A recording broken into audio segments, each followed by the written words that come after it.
What happens when an entire village lives in terror of a witch so powerful that even speaking her name brings death, until one fearless young woman refuses to bow down? For 3 years, the people of Stonehollow have been trapped in a nightmare. Children scream in their sleep as roots crawl beneath their skin.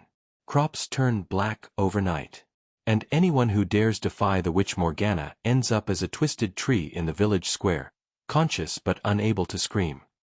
But when the witch's curse comes for her own brother, transforming him into something that's more plant than human, the blacksmith's daughter Anya makes a choice that will either save her family, or add her name to the list of the witch's victims forever.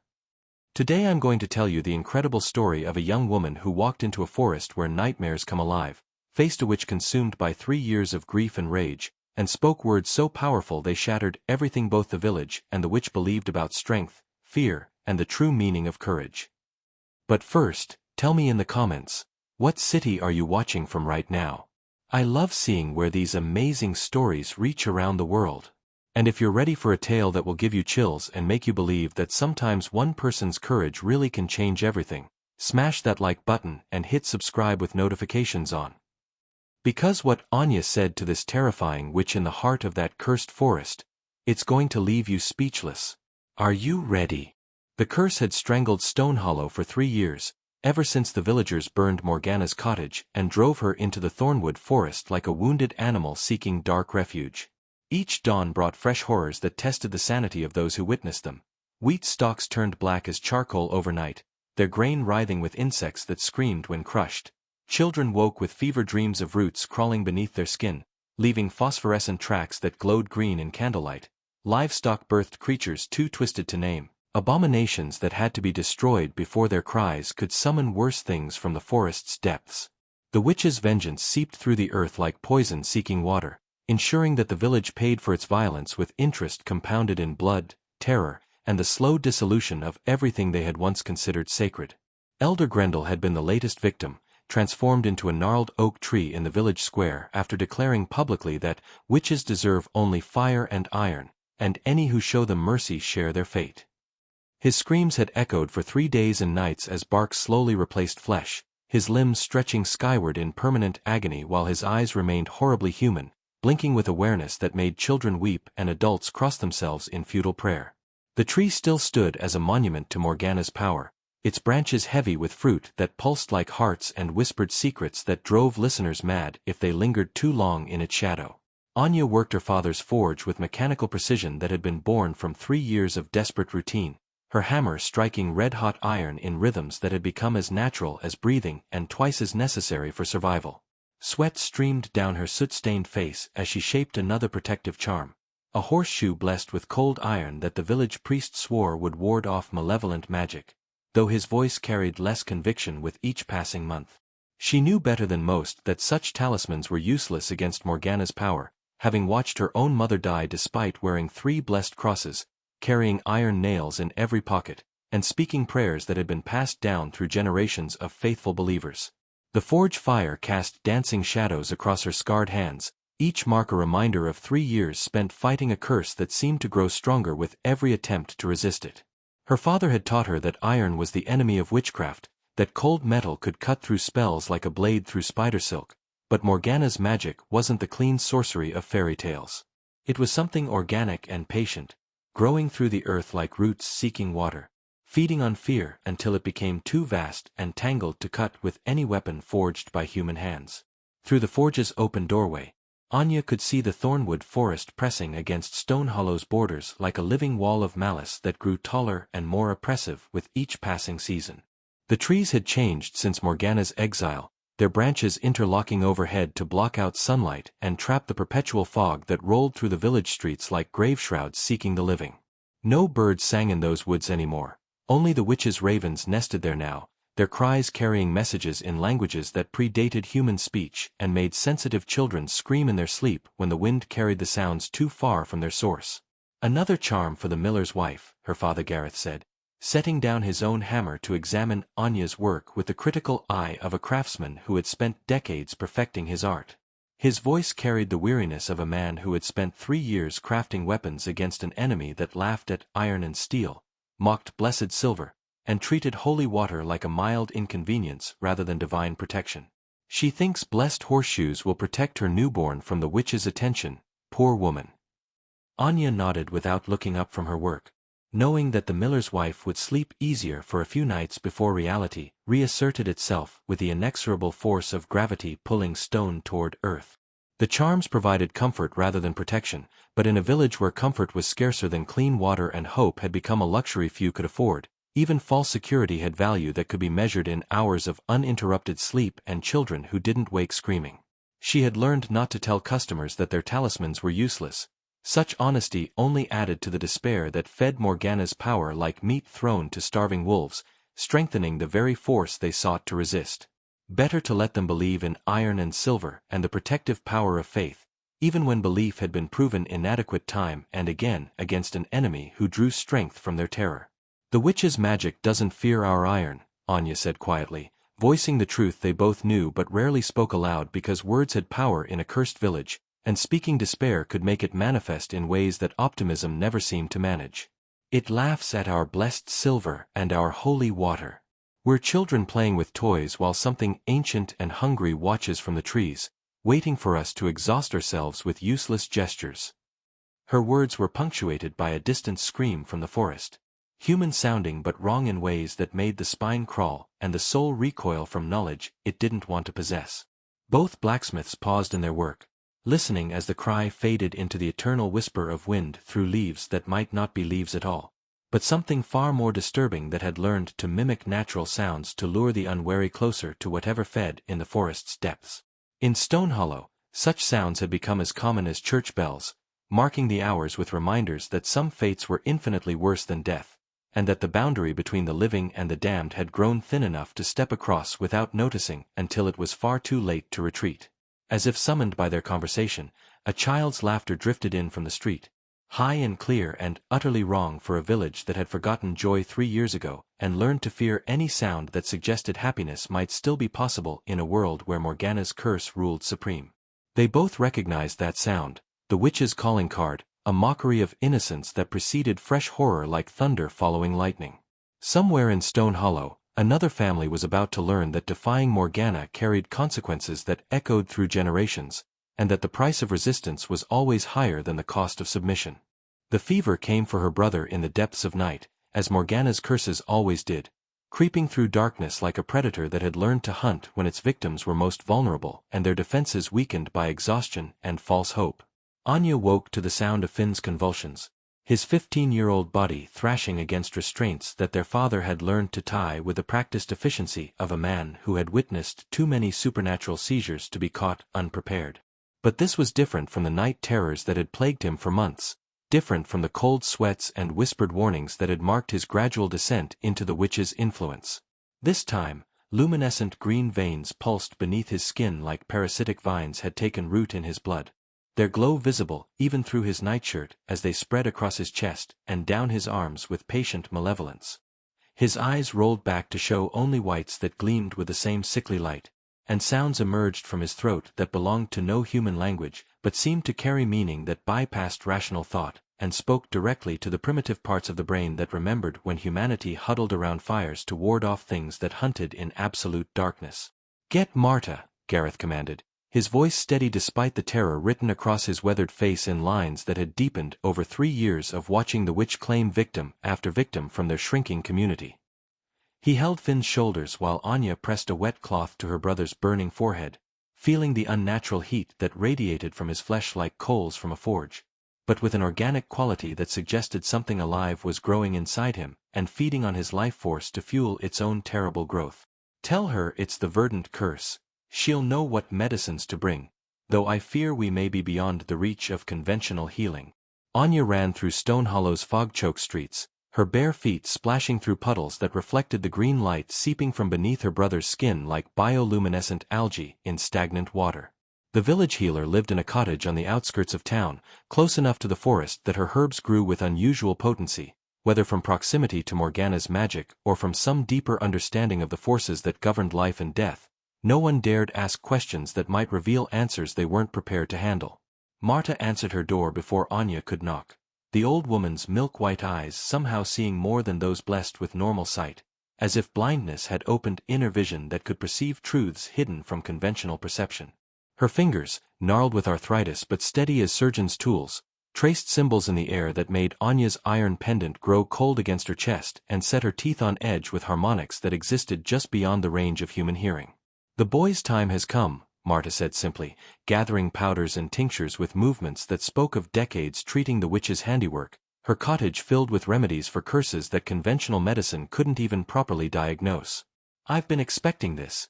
Finn carries too much of his mother's defiance in his blood, and that kind of courage marks children for special attention from those who remember old slights and nurse grudges that grow stronger with age."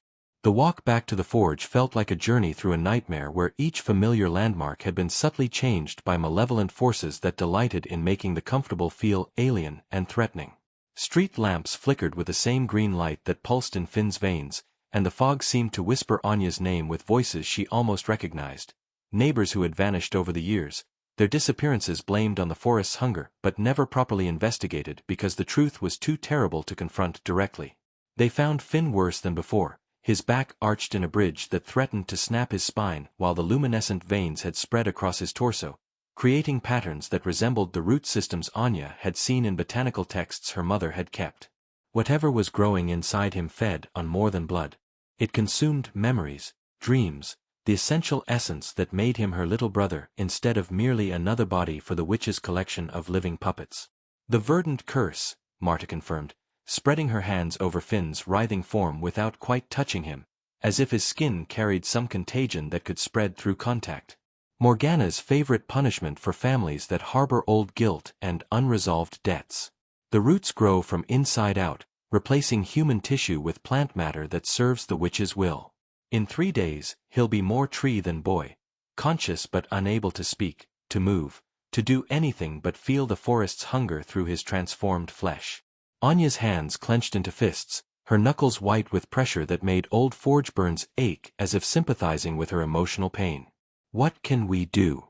There must be some cure, some way to cut the roots before they take him completely.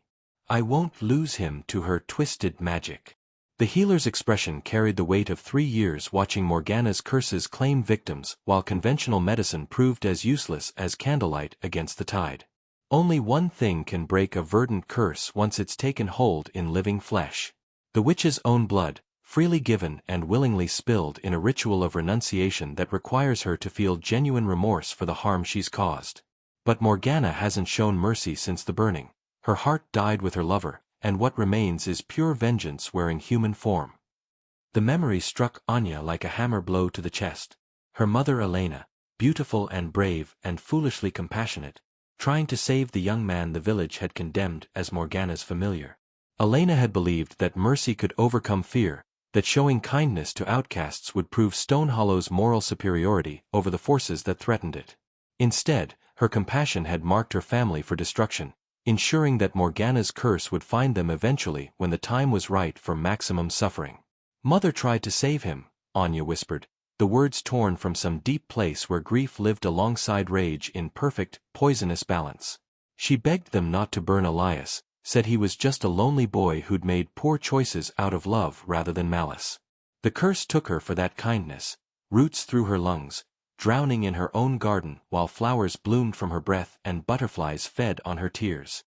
She rose from his bedside with movements that felt like iron settling into its final shape, purpose crystallizing from molten uncertainty into something hard enough to cut through whatever obstacles stood between her and her brother's salvation. "I'll trade my life for his," Anya declared, lifting the hammer with arms that had been strengthened by years of working iron. "I'll enter the Thornwood at dusk and offer Morgana whatever she wants in exchange for Finn's freedom." The Thornwood forest welcomed Anya with the false warmth of a predator's embrace, its twisted branches parting to reveal paths that hadn't existed moments before while simultaneously closing off the route back to Stonehollow with subtle shifts in the landscape that made escape impossible without the witch's explicit permission. The hammer's weight felt reassuring across her shoulders, cold iron that had never failed her father in honest combat, but she could sense the forest's amusement at her weapon choice, as if ancient trees found human tools quaint rather than threatening, children's toys brought to a war between forces that operated by entirely different rules. Fog thick as grave shrouds rolled between the trunks, carrying scents that triggered memories Anya had never lived but which felt more real than her own experiences. Burning flesh and screaming horses, the metallic tang of blood spilled on altar stones, and underneath it all, the sweet corruption of flowers that bloomed from graves where the innocent had been buried without proper rites. The witch's magic saturated every inch of this place, transforming natural woodland into something that existed partially in the physical world and partially in the realm of nightmares where human fears took solid form and fed on the terror of those unfortunate enough to stumble into their domain. "Your terror tastes sweeter than most, little smith." Morgana's voice drifted from everywhere and nowhere, seeming to emerge from the fog itself rather than any specific source that could be identified and confronted. Ironworkers' children always carry such delicious guilt, so certain their strength can protect them from the forces that rule the spaces between certainty and madness, so shocked when reality proves that muscle and metal are meaningless against powers that predate civilization. The path beneath Anya's feet shifted from packed earth to something softer and more yielding, forcing her to look down and discover she was walking across a carpet of human bones half buried in moss that glowed with the same sickly light she had seen pulsing in Finn's corrupted veins.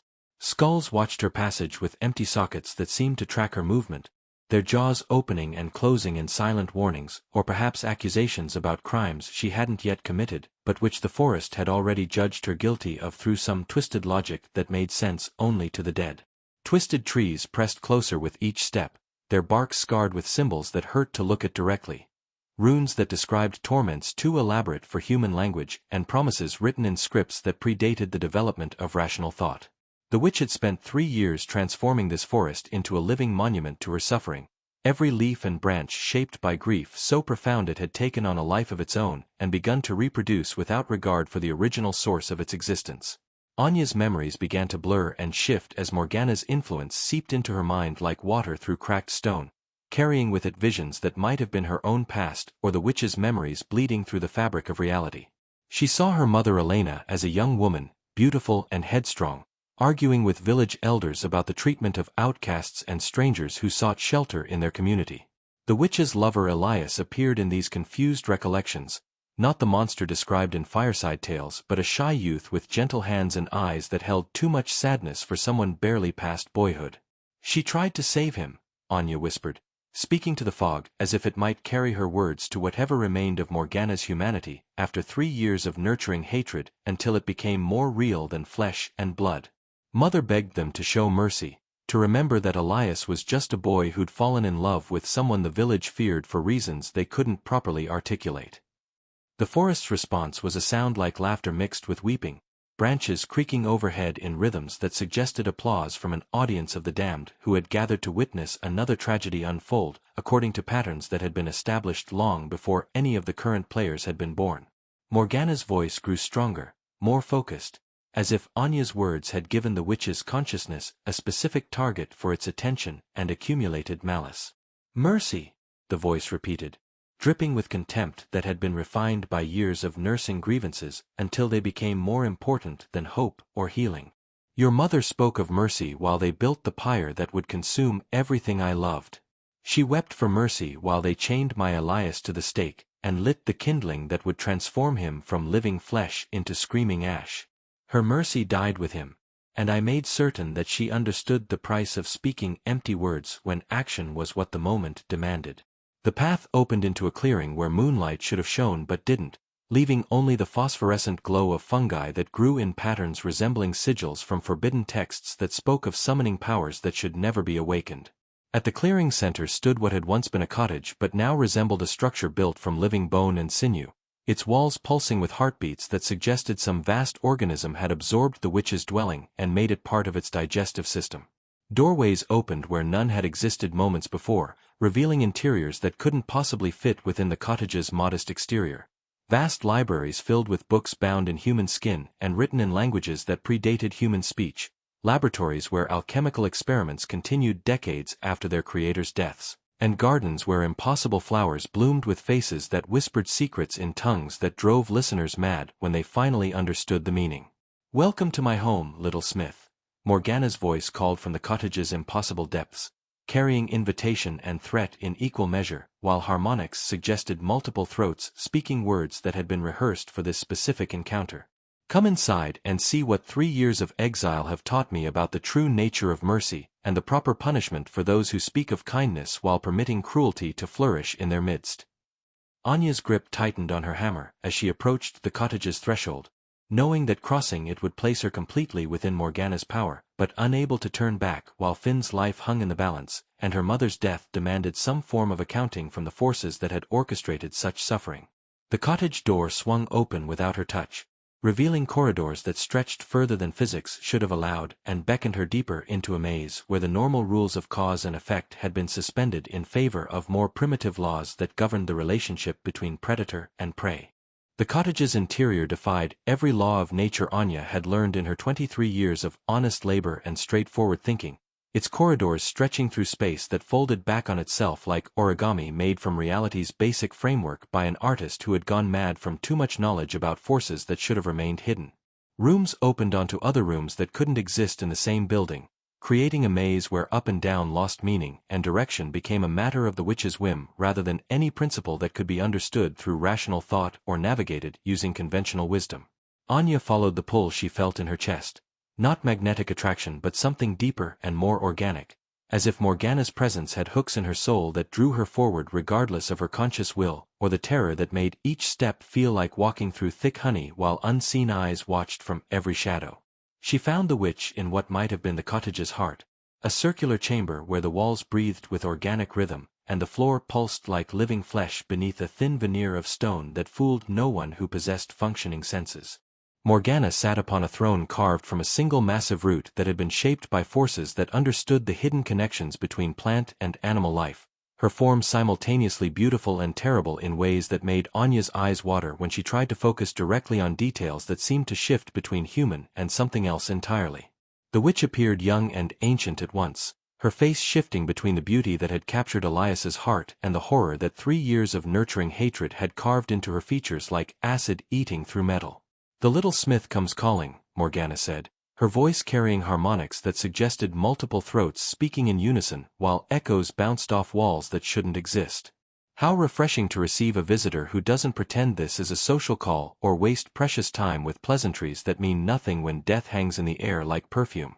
Most who enter my domain spend valuable minutes denying what they want, as if politeness might somehow make their requests more palatable to powers that have moved beyond human concepts of courtesy. Power radiated from the witch like heat from a forge that had been burning for years without rest, making the air shimmer with potential violence that could reshape reality according to her slightest mood or momentary whim. Her dress appeared to be woven from shadows and starlight, constantly shifting between fabric and vapor while patterns moved across its surface like living things seeking escape from whatever force held them in place. Most unsettling of all were her eyes. Not the traditional green of fairy tale witches but the deep brown that Anya remembered from childhood nightmares, warm and human and filled with pain so profound it had curdled into something toxic.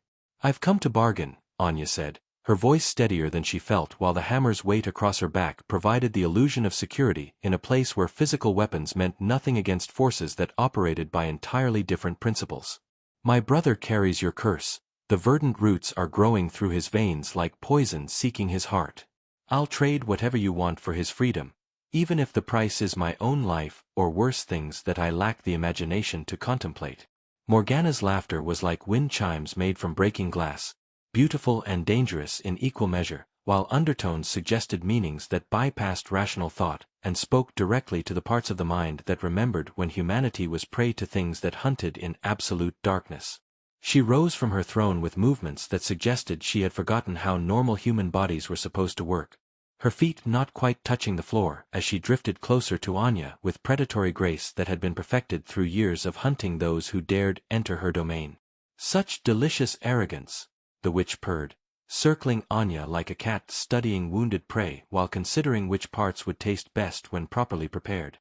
"You assume I want something from you, that your pathetic life holds value sufficient to purchase your brother's cure from powers that have transcended human limitations. But I am not a merchant hawking wares in some village market, little smith. I am vengeance wearing woman's flesh, and my prices are not paid in gold or service or noble sacrifice." The chamber's walls began to pulse faster, responding to Morgana's rising excitement as she contemplated the possibilities that Anya's presence represented. New forms of suffering that could be crafted with artistic precision, torments that would serve as warnings to anyone else who might consider challenging her authority. Root systems emerged from the floor and ceiling, their growth accompanied by sounds like breaking bones and tearing flesh as living wood forced its way through stone and mortar with obscene vitality. "I could make you my hound," Morgana continued, her tone growing more contemplative as she considered various options for creative punishment. "Transform your flesh into something more useful. Part wolf, part woman, part living tool for hunting those who still dare to hope that resistance might accomplish something other than prolonging their eventual doom. Your brother would live, technically, though he would spend eternity watching you devour the innocent in my name while his consciousness remained trapped inside bark and root." Anya felt the roots beginning to coil around her ankles, their touch burning like acid against her skin while they tested her resolve with pressures that promised escalating agony if she showed any sign of weakness or fear. The witch's magic sought purchase in her mind, looking for the terror and despair that fed its growth like fertilizer encouraging cancerous proliferation, but found instead the same iron determination that had allowed her to work a forge despite burns and exhaustion, and the knowledge that her efforts were ultimately futile against forces beyond human comprehension. "Or perhaps," Morgana said, her voice dropping to a whisper that somehow filled the chamber completely while carrying implications that made reality itself seem to hold its breath, "I should simply let you watch as your brother completes his transformation into something that will serve my will for centuries to come. You could visit him in my garden, speak to the tree he becomes, know that his consciousness remains trapped inside bark and root while his human thoughts slowly fade into plant memory that dreams only of soil and sunlight." The roots tightened their grip, beginning to work their way up Anya's legs with patient malevolence that promised hours of slow transformation. But instead of begging or bargaining or showing the terror that Morgana clearly expected and had probably grown addicted to witnessing, Anya reached for her hammer with movements that had been practiced 10,000 times in her father's forge until they became as natural and inevitable as breathing. "You want to know what I think," Anya said, raising the hammer above her head with arms that trembled not from fear, but from the effort of holding back 3 years of accumulated rage that had finally found a proper target. "I think you're as much a prisoner as the rest of us, trapped by grief that you've nursed until it became more important than the love that created it." The hammer came down with all the force Anya could muster, striking the chamber's floor with impact that sent shockwaves through the cottage's impossible architecture and made reality itself ring like a bell struck by forces it had never been designed to withstand. Iron met stone with a sound like thunder, and for just a moment, the witch's magic faltered as something older and more primal than sorcery asserted itself. The fundamental truth that metal shaped by honest work could cut through lies and illusion to reveal the reality beneath. "You curse us for forgetting you," Anya shouted over the sound of cracking stone and writhing roots. "But you forgot yourself first. Your magic doesn't punish Stonehollow for their crimes, it weeps for the girl they burned beside your lover. Every curse, every nightmare, every twisted growth in this forest, they're all just different ways of screaming his name." Morgana recoiled as if Anya had struck her with more than iron and force. Her carefully maintained composure, cracking to reveal something raw and bleeding beneath the witch's terrible power. The roots that had been crushing Anya's legs loosened their grip, while the chamber's walls stopped their organic pulsing as if the cottage itself had suddenly forgotten how to breathe. "Elias," the witch whispered, and for just a moment her voice carried no magic at all. Only the broken sound of a woman who had spent 3 years trying to outrun grief that followed her everywhere like a faithful dog that refused to understand that its master no longer wanted its company. The name hung in the air between them like a bridge spanning 3 years of accumulated hatred and grief, its simple syllables carrying more power than all of Morgana's curses combined, while echoes bounced off walls that had witnessed too much suffering to remain structurally sound under the weight of genuine emotion. The witch's carefully constructed mask of terrible authority cracked completely, revealing the face of a woman barely older than Anya herself. Beautiful in the way that wildflowers are beautiful, fragile and fierce and marked by exposure to forces that had tried to crush her into something more manageable for those who feared what they couldn't control. "You have no right to speak his name," Morgana said, but her voice lacked the supernatural resonance that had made the cottage walls tremble moments before, weakened by the sudden intrusion of memories she had tried to bury beneath layers of cultivated hatred. Now she sounded human, young and lost and damaged in ways that made Anya's anger transform into something approaching sympathy despite everything the witch had done to her family and the village they both called home in different ways. The chamber around them began to shift and blur as Morgana's emotional control wavered between fury and something that might have been relief at finally hearing the name she had forbidden herself to speak aloud for 3 years. Reality became fluid under the influence of magic that had lost its focus and purpose, walls dissolving into mist that reformed as different walls while the floor beneath their feet became transparent, revealing layers of memory and dream that had been built up like sediment over years of nursing impossible grief. "I'll show you," Morgana whispered, and suddenly Anya was no longer in the cottage but standing in Stonehollow's village square 3 years earlier, watching events unfold through the witch's eyes as if she were experiencing someone else's nightmare in vivid, terrible detail that made every sensation feel more real than her own memories. The past pressed against her consciousness with the weight of lived experience, forcing her to understand rather than simply witness the events that had transformed love into hatred and grief into a weapon that could reshape reality. She saw Elias as he had been, 19 years old with gentle hands that had never raised themselves in violence and a shy smile that had won Morgana's heart despite the social barriers that separated the healer's apprentice from the village outcast. His crime had been loving Morgana when she was still just another target for suspicion in a community that valued conformity above compassion, the healer's apprentice whose unconventional methods and sharp tongue made her dangerous to those who preferred their women silent and submissive. The vision shifted to show the mob forming outside Morgana's cottage like a cancer metastasizing from fear into violence, their torches casting dancing shadows that transformed familiar faces into masks of righteous fury that had been building for years without a proper target. Elder Grendel led them with biblical quotations about suffering not a witch to live, while other villagers followed with the mindless enthusiasm of people who had finally found someone weaker than themselves to blame for problems that had no easy solutions. "We tried to run," Morgana's voice narrated the scene with the hollow tone of someone describing events that had been replayed so many times they had lost all emotional impact beyond the mechanical repetition of trauma that wouldn't heal. "I had money saved from years of healing work, supplies hidden in places where even the most thorough search wouldn't find them. We could have disappeared into the forest and built a new life somewhere else, far from those who feared what they couldn't understand. But Elias insisted on trying to reason with them, to prove his innocence through words instead of flight." The vision showed Elias stepping outside the cottage with empty hands raised in a gesture of peace that had been practiced in front of mirrors during happier times when such displays seemed like preparation for diplomatic negotiations rather than final statements before execution. His young face was bright with the terrible optimism of someone who still believed that truth and kindness could overcome fear and prejudice, that human beings were fundamentally reasonable creatures who could be swayed by appeals to their better nature. He spoke of love rather than magic, of healing rather than harming, of the future he and Morgana had planned together in some distant place where her gifts would be valued rather than feared and his gentle nature would be seen as strength rather than weakness. The mob's response was swift and merciless, their violence carrying the particular brutality of people who had convinced themselves that cruelty was a form of righteousness. They chained him to the oak tree that would later become Elder Grendel's prison, piling kindling around his feet while he continued to speak of forgiveness and understanding even as the flames began to lick at his clothes. "Your mother was there," Morgana said, and the vision focused on Elena's face in the crowd, younger than Anya remembered her but already showing the compassionate strength that would mark her entire life and ultimately lead to her death. She begged them to stop, threw herself at the pyre trying to stamp out the flames with her bare hands while tears streamed down her face. 3 men had to drag her away while she wept for a boy she barely knew but recognized as someone's beloved son.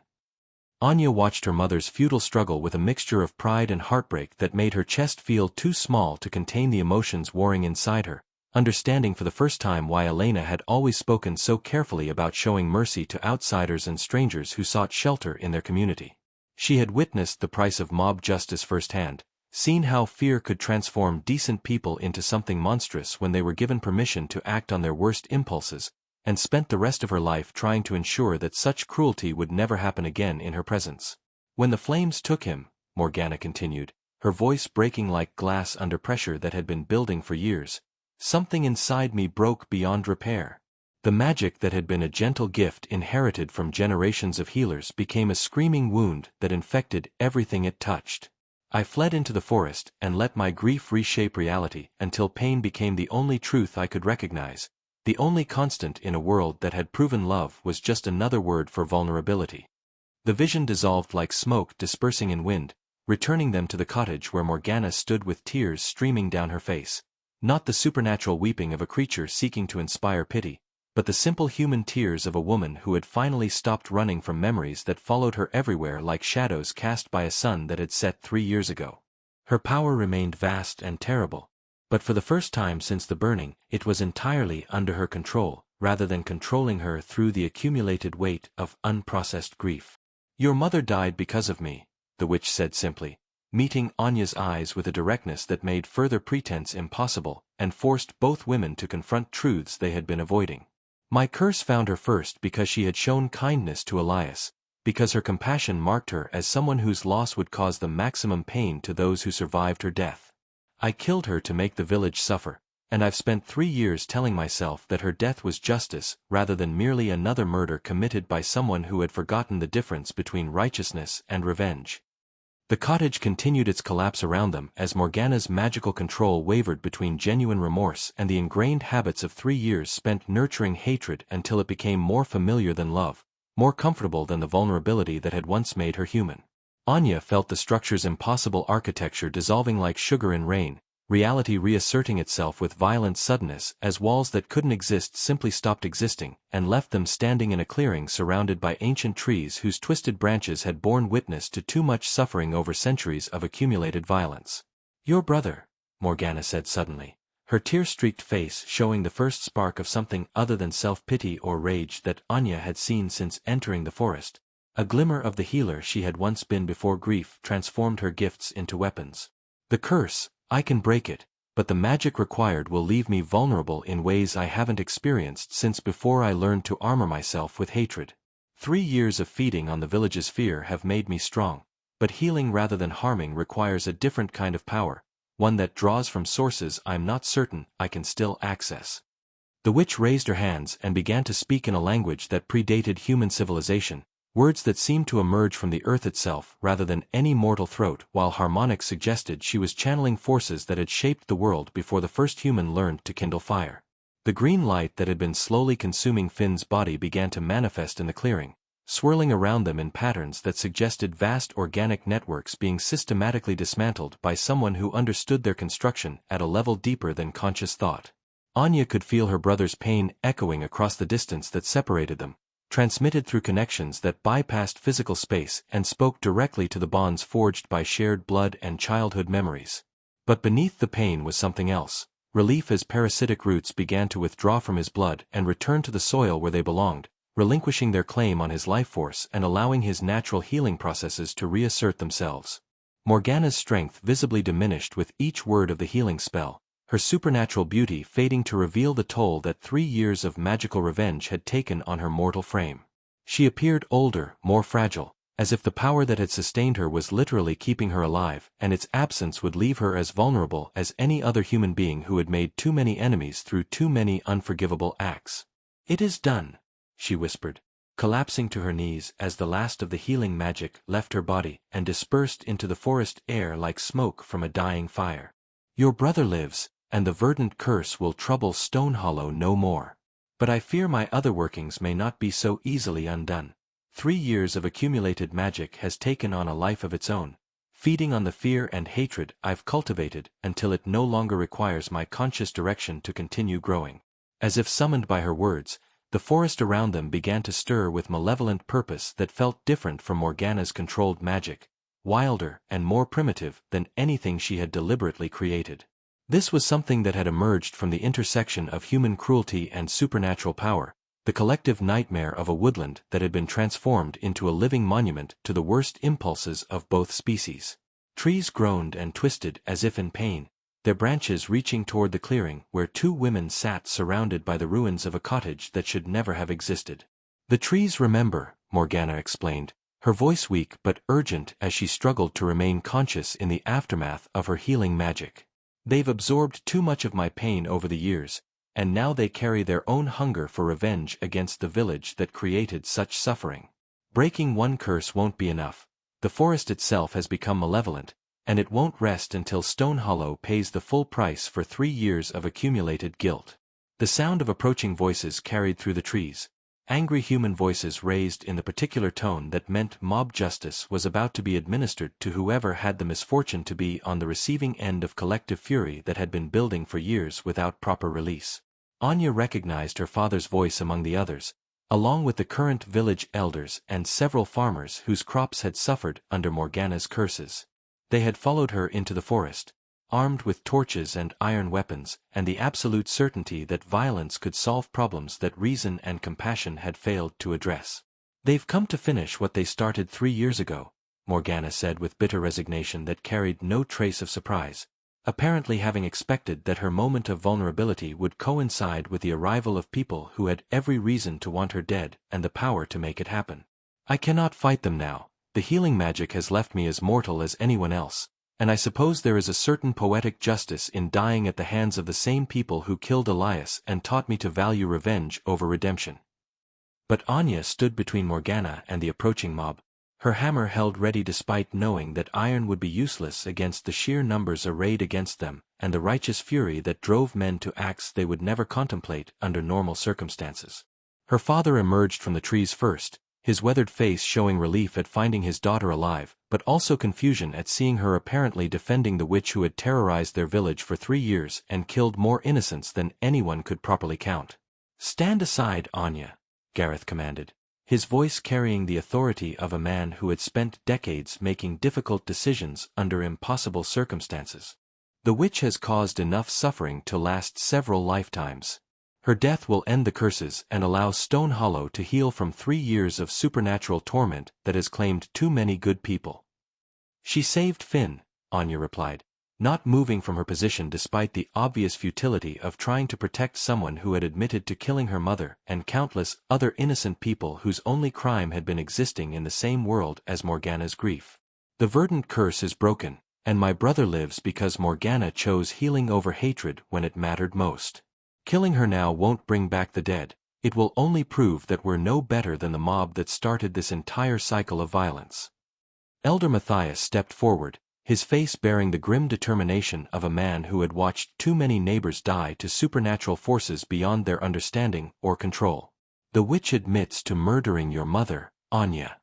She confesses to 3 years of curses that have killed children and destroyed families whose only crime was living in the same village where she once practiced her dark arts. How can you defend such a monster when her crimes cry out for justice?"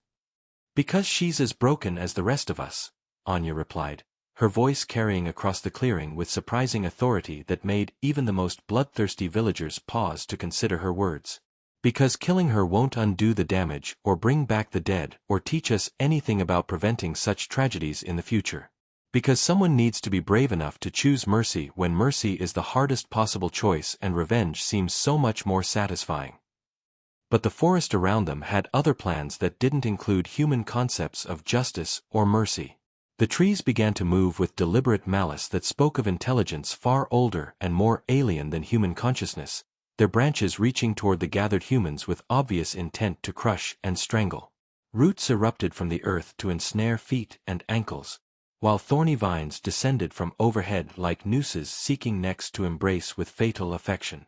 The accumulated magic of 3 years had indeed taken on its own life, and it viewed this gathering of humans as an opportunity to feast on fear and pain regardless of their individual guilt or innocence. Working together despite their recent antagonism, the humans formed a defensive circle around the witch who had been their enemy, their survival depending on cooperation rather than the violent justice they had come seeking.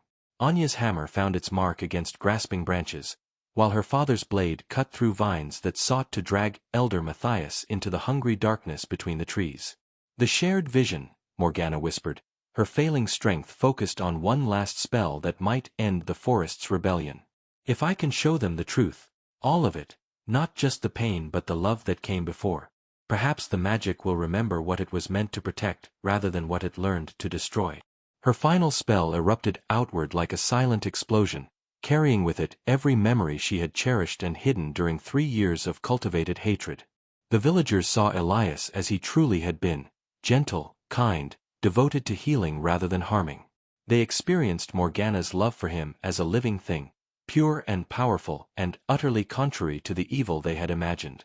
Most importantly, they felt the moment when grief had curdled into something toxic, understanding finally how fear and violence had created the very monster they had come to destroy. The forest's assault faltered as the magic feeding it was transformed from vengeance into memory, the trees' twisted forms beginning to straighten as they remembered what they had been before pain reshaped them. 1 year had passed since the night when truth spoken in the heart of the thornwood forest had broken curses that seemed as eternal as the changing seasons and transformed enemies into reluctant allies who shared the burden of rebuilding what fear and hatred had destroyed over 3 years of supernatural warfare. The autumn morning brought crisp air that carried the scent of healing earth rather than the perpetual fog that had choked Stonehollow like a living thing, and Anya paused in her work to appreciate sunlight that reached the village streets without being filtered through malevolent branches that had once sought to strangle hope before it could take root. The forge where she labored had been transformed from a place that created useless talismans into a workshop where iron and forest herbs were combined through techniques that Morgana had taught her during the witch's brief recovery before her mysterious disappearance. The magic was subtle and cooperative rather than dominating, enhancing metal's natural properties rather than forcing supernatural changes that violated the fundamental laws governing matter and energy. Tools forged through this balanced approach lasted longer, cut cleaner, and somehow carried the promise that honest work could indeed protect against the malevolent forces that still occasionally stirred in the world's darker corners where ancient grudges slumbered but never truly died. "The plow blade for Farmer Henrik," Finn announced, entering the forge with an armload of iron rods that would be shaped into agricultural tools rather than weapons of war, his voice carrying the easy confidence of a young man who had looked death in the face and emerged with deeper appreciation for the simple miracle of being alive. Her brother had grown taller in the year since his recovery from the verdant curse, his movements displaying the natural strength that came from honest labor rather than the supernatural vitality that had pulsed through his veins like liquid poison. The luminescent veins that had once threatened to transform him into living wood had faded to barely visible scars that served as reminders of how close they had all come to losing everything they valued. Anya smiled at her brother's enthusiasm for work that had once seemed tedious, understanding that survival could make any honest labor feel like a celebration of life itself. The village had undergone similar transformation, its people emerging from 3 years of fear-imposed isolation to rediscover the simple pleasures of community cooperation and shared purpose that had been forgotten during the time when every neighbor might be hiding supernatural corruption beneath familiar faces. Children played in streets where laughter had once been forbidden as too dangerous to risk, while merchants reopened trade routes that had been abandoned when supernatural terror made travel a form of elaborate suicide. The market square bustled with activity that would have been unthinkable during Morgana's reign, vendors calling their wares in voices that carried joy rather than the desperate edge of people trying to conduct business while constantly watching for signs of otherworldly interference. The thornwood forest remained changed but no longer hostile, its ancient trees standing as monuments to the possibility that even the deepest wounds could heal given sufficient time and genuine commitment to choosing growth over revenge. Travelers reported that the woodland paths were safe again, though they also spoke of unusual phenomena that suggested the boundary between the natural and supernatural worlds had been permanently altered by 3 years of intensive magical activity. Flowers bloomed in impossible colors that had no names in human language, streams whispered in tongues that predated civilization, and clearings existed where the air shimmered with possibilities that dwelt just beyond the edge of normal perception. The forest had become a place of wonder rather than terror, though visitors were advised to show proper respect for powers that tolerated human presence but would not accept human arrogance or deliberate cruelty.